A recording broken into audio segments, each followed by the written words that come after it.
Bueno, tramo final del programa de hoy. Mañana empieza la Feria del Libro de Mendoza, con muchísima actividad, pero dos platos fuertes, digamos. Uno a las 8 de la noche en la sala Elina Alba de la Secretaría de Cultura.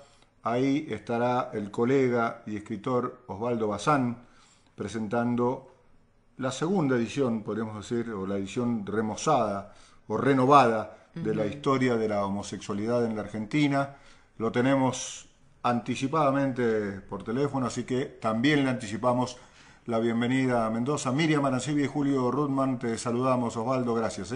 Hola Miriam, hola Julio, gracias por la bienvenida. Bueno, la verdad que bueno, yo tengo la edición, la editorial Constanza me mandó la primera edición, la de 2004, ¿puede ser? 2004, claro. Sí, la de 2004, y pasaron cosas en la Argentina respecto de este tema, del 2004 para aquí, ¿no?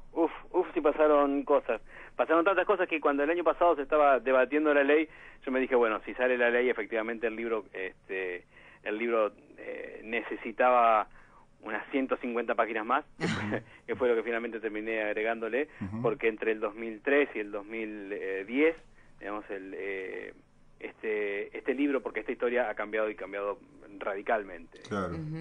Sin hacer alusión a la Unión Cívica Radical. Y menos en esta época. Vos sabés que el hecho de hablar de la historia de la homosexualidad en un país que supongo que como en todos, ¿no? Es tan difícil, tan poco propenso a los cambios, con una sociedad totalmente conservadora, debe ser, digamos, como un bálsamo, como una luz para conocer todas las vertientes que tuvieron las personas que pasaron por esta historia y que se llama, por ejemplo, salir del closet.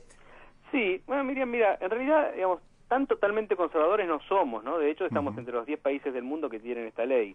Digo, y esta ley que fue muy discutida en todo el país, discutida en el sentido de que hubo argumentación de un lado y del otro, por más que uno pueda no estar de acuerdo con algunas cosas. Sí. Digo, se charló y se charló mucho, se habló mucho, hubo 69 días que fueron entre que salió la sanción en diputados hasta que salió la sanción en senadores, y en esos 69 días, desde los canales de televisión, las radios, los diarios, desde allí se instaló un tema que saltó a la calle, efectivamente, ¿no? Y en cada cocina de cada casa, en cada oficina, en cada taller, en cada verdulería, se habló del asunto. La verdad que no hay muchos países que hayan conseguido hablar del asunto, porque el gran tema es que de esto no se hablaba. Claro. Mira, hablando de la historia, para la religión católica la diversidad sexual es un pecado nefando. Sí. Nefando es aquello de lo que no se puede hablar. Ajá. Y así funcionó durante 2000 años, no se pudo hablar. Cuando finalmente se pudo hablar, lo que se vio es que no había nada tan grave, que nada era tan perverso, que nada era tan terrible. Entonces, mucha gente empezó a entender, digamos, que simplemente había hombres a los que les gustan las mujeres, mujeres a los que les gustan los hombres, y hay mujeres a las que les gustan las mujeres y hombres a los que les gustan los hombres. Vos sabés que el tema siempre me hace acordar el tema de quién instala la agenda. Entonces la pregunta que se hacía, porque efectivamente en casa se hablaba con absoluta libertad de este tema, y nosotros somos unos fervorosos partidarios de la inclusión de la reforma del Código Civil como una buena herramienta de inclusión, pero la pregunta es si la madurez de la sociedad argentina produjo esta modificación, o si la modificación del código ayuda a la madurez de la sociedad argentina. Supongo que son cuestiones mutuas, pero también supongo que si llega a debatirse en el Congreso es porque aquellos que están en el Congreso han visto lo que sus bases opinaban. Y seguramente, como se da la política en los últimos tiempos, es también una política de encuestas. Cuando se vio que efectivamente no había un ámbito absolutamente en contra de la ley, no había un clima absolutamente en contra de la ley, pero sí que era necesaria alguna cuestión cultural para poder entenderlo, digamos, me parece que aquellos representantes políticos más despiertos y más cercanos a lo que pasaba a la gente pudieron decir, bueno, a ver, está el momento para dar el debate. Eso se percibió, que había un momento para dar un debate. que se podían empezar podían charlar algunas cosas, pero esto no es una iluminación que tuvo la sociedad en un momento determinado. Digo, hay organizaciones de defensa de los derechos de las minorías sexuales en Argentina desde el año 1968. Una agrupación que se llama Nuestro Mundo es una de las primeras del mundo. Después, por supuesto, digamos, vinieron los movimientos internacionales y Argentina estuvo a esa misma altura hasta que llegó la dictadura y cortó absolutamente todo. Desde el 83 en adelante hay mucha gente que ha venido trabajando por sus derechos. Entonces, esto finalmente fructificó, digamos, en una organización que pudo hacer entender al conjunto de la sociedad que, bueno, que había una parte de los argentinos que no se consideraban ciudadanos, porque no tenían los mismos derechos. Claro, de todos modos esto es, digamos, el puntapié inicial, si me permitís decirlo así, porque yo creo que hay todavía una cultura en Argentina homofóbica, que es capaz, homofóbica, que es capaz de insultar y decir sos un puto, por ejemplo, y seguir con esa... A lo mejor no lo hace a propósito, pero es como una fórmula, como te decía, cultural, que lleva a una que matriz. todavía nos falta. Una matriz cultural. Tienes razón, Miriam, con lo que decís, y es muy interesante lo que decís de que por ahí no es a propósito. Claro. Digo, efectivamente, uno ha sido educado así durante muchísimos años y este salto es tan grande el que hemos dado, que efectivamente conlleva un cambio cultural al que hay que aprender. A mí una de las cosas que aprendí el año pasado discutiendo la ley es que discutí con gente con la que seguramente no hubiera hablado en otras circunstancias. Gente que estaba muy lejos de mí. Pero lo que aprendí es que esa gente también tiene derecho a opinar. Claro. Y que yo no tengo más derecho que ellos. Claro. Sí sé claramente que ellos no tienen el derecho a sacarme a mí un derecho, Claro, ¿no? claro. Pero yo no puedo decirle a alguien que, bueno, mira, soy homosexual, me tenés que querer. Claro. La verdad, no, porque tampoco voy a querer a un facho. Claro. Digo, es muy probable que a mí no me quieran, o que es muy probable que alguna gente muy reaccionaria no quiera tener nada que ver con un gay, con una lesbiana, con una travesti. Sí. Y es probable que ni el gay, la travesti y la lesbiana tengan ganas de tener algo que ver con esa gente. Sí, seguramente. Pero lo que sí está claro es que tenemos un solo país y convivimos todos acá. Aparte, ha sido un buen síntoma que esta ley atravesó los distintos partidos políticos, no fue transversal en ese sentido, ¿no? Eso fue muy claro, eso fue muy claro y muy inteligente de parte de la clase política argentina. Yo tuve la suerte de estar, y eso está reflejado en el libro, por ejemplo, en la noche del gran debate en senadores, y yo decía, si siempre debatiesen así, si siempre tuviesen este nivel de información, supieran de lo que están hablando como notaba que pasaba en ese caso, tanto los que estaban a favor como los que estaban en contra, si supieran, si esto fuese siempre así, tendríamos un país maravilloso. Claro. El trabajo que se dio en esa ley fue maravilloso, fue ejemplar democráticamente, ¿no? Entonces, me parece que estamos aprendiendo a incluirnos. Por lo menos en algunos temas, ¿no? Por lo menos en algunos temas. Y como decía Julio, fue transversal. Claro. No hubo, exceptuando la izquierda, no hubo políticos que partidos que estuvieran totalmente a favor ni totalmente en contra. Claro.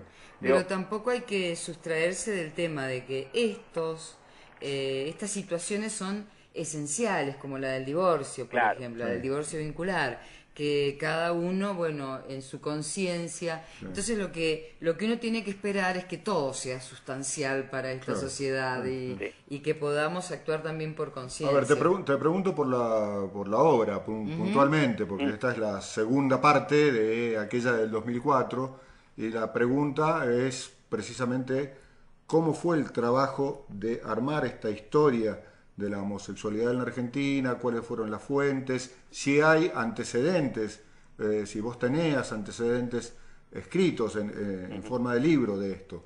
Bueno, mira, en realidad el libro, ahora como está con esta edición actualizada, son dos libros. Uno termina en el 2003, en donde queda una puerta abierta, sabiendo que los cambios se venían, era evidente en el 2004 cuando presenté aquel libro. De hecho, el libro termina diciendo, esto recién empieza, y hablaba de la unión civil en Buenos Aires. Y es esa historia, que es una historia que comienza 700 años antes de la llegada de Colón a América. Yo no soy historiador, soy periodista, no soy académico, soy periodista, hice un trabajo de crónica sobre el pasado, pero empecé a buscar material. Y lo que yo pensé que no iba a haber, que era material de tiempo atrás, había. ¿Y sabes por qué había mucho material? Porque cuando en 1500 quemaban viva a una travesti en México, no lo hacían escondido en un sótano. Claro. Lo hacían en plaza pública después de haberla paseado por toda la ciudad para que todos le tiraran piedras, la escupieran, y después sí la llevaban a la plaza pública, la molían a palos y la quemaban viva para que quedara prendida a fuego toda la noche y todo el mundo supiera que eso no se podía hacer. El castigo fue pedagógico.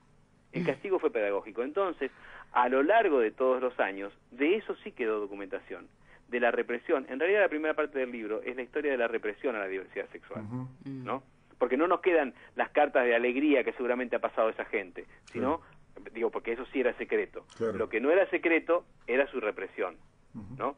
Entonces, tuve suerte de poder consultar bibliotecas tanto de Argentina, de España, desde los cronistas de Indias, digamos, que venían a América en su momento, de México, de Brasil, de varios países, en donde esto está documentado y está claramente documentado. Entonces, esa historia, digamos, que a mí me había resultado muy asombrosa. El libro tiene un tono de asombro porque es lo que a mí me pasaba. No es que yo sabía de esto y me puse a escribirlo. Sí, vos fuiste como un lector de tu propio trabajo, digamos. Exactamente. Yo fui viendo qué había, digamos, fui descubriendo y eso sí era absolutamente periodístico. Fui buscando las fuentes. No hay nada en el libro que no tenga una fuente y un dato, digo, que no diga, bueno, esto sale de acá. Esto lo dijeron en el año 1620, esto lo escribieron en 1700, digo, todo está absolutamente documentado en ese punto.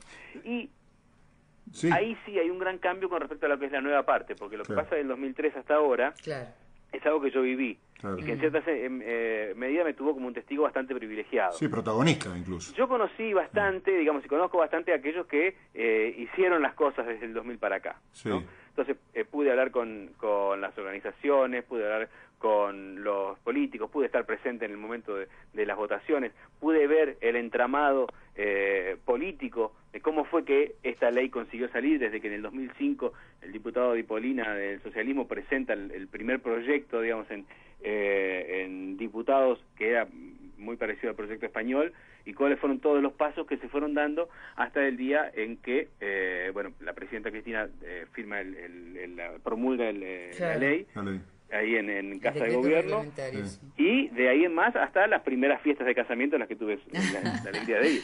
Sí, y además te pudiste ver, pero por televisión, supongo, los grandes festejos que hubo en la calle, en el Congreso, cuando se enteraban todos los y todas las que estaban y los que estaban allí. Tengo aquella imagen yo, ¿no? Sí, yo también, los abrazos me he quedado... en la calle, sí. Bueno, esa creo que es una de las grandes noches de mi vida. Estuve ahí, estuve abrazándome con toda la gente hasta hasta el día siguiente, porque después no dormimos, y salir de ese momento, de esa votación histórica, y en el medio y en la esquina de la Plaza de los Dos Congresos me abraza un señor de casi 70 años que me dice, llorando, y lo recuerdo y me emociono, y un señor de casi 70 años que me decía que había vivido más de 40 con su pareja, que había vivido más de 40 años con su pareja, que recién se consideraba ciudadano y que su pareja había muerto 6 meses antes sin poder vivir ese momento.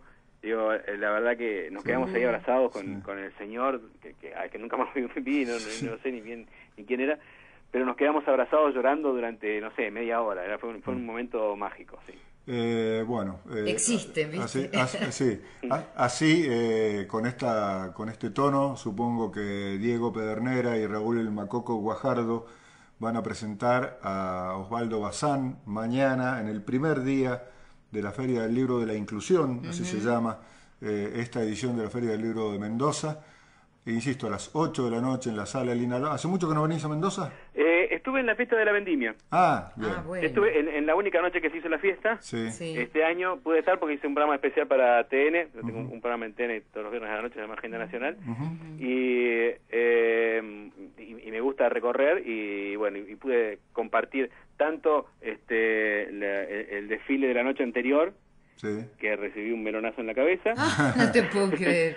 Fue a propósito, ¿sabes? Hasta la fiesta, digamos. Así que sí, hace poco que estuve por Mendoza y tengo mucha alegría. En el momento de que estaba por salir la ley, que tuvimos mucho contacto 2.0, tanto en Facebook como en Twitter, con mucha gente de todo el país, estuve en contacto con gente efectivamente de todo el país. Y bueno, y Mendoza había sido muy activo en ese momento.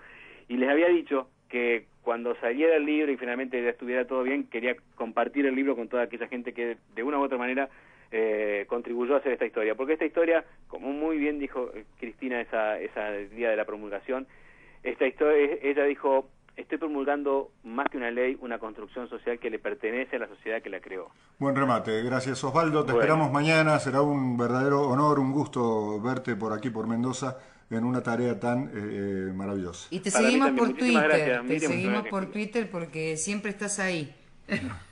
Muchas gracias. Chao, hasta mañana. Osvaldo Bazán, entonces el autor de la historia de la homosexualidad en la Argentina, editado por Marea.